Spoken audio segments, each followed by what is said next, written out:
భక్తి కావాలన్నారు. అటువంటి త్యాగమూర్తులు ఈ ఆంధ్రదేశంలో ముగ్గురు జన్మించారటండి. ఏమిటయ్యా ఏమిటి? ఆంధ్రదేశంలో 8 కోట్లు 10 కోట్ల మంది ఉన్నారు కదా, నువ్వు ముగ్గురేనంటావేంటయ్యా అంటే, వాళ్ళు నరుల సామ్రాజ్యాన్ని పాలించలేదండి, నరహరి సామ్రాజ్యాన్ని పాలించారట వాళ్ళు.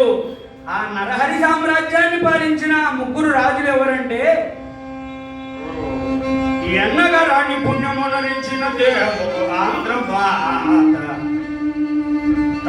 కన్నది పుత్రుల ముగ్గుర, కన్నది పుత్రుల ముగ్గుర కామ్య విదూరుల గాఢ భక్తి రాముని సంస్మరించడి మగాత్ముల.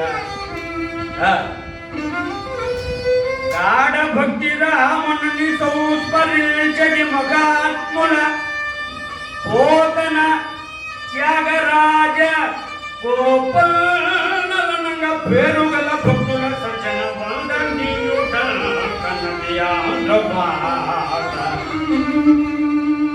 ఆంధ్రమాత గర్భశుద్ధి ముక్త ఫలాలుగా ముగ్గురు మహానుభావులు జన్మించారటండి. మొదట కంచెర్ల గోపరాజు, కాకర్ల త్యాగరాజు, బొమ్మెర పోతరాజు. ఒక కంచెర్ల గోపరాజు భద్రాచల ఆలయాన్ని నిర్మిస్తే, కాకర్ల త్యాగరాజు స్వామి సంగీత లోకానికే జగద్గురు అయ్యారు కదా.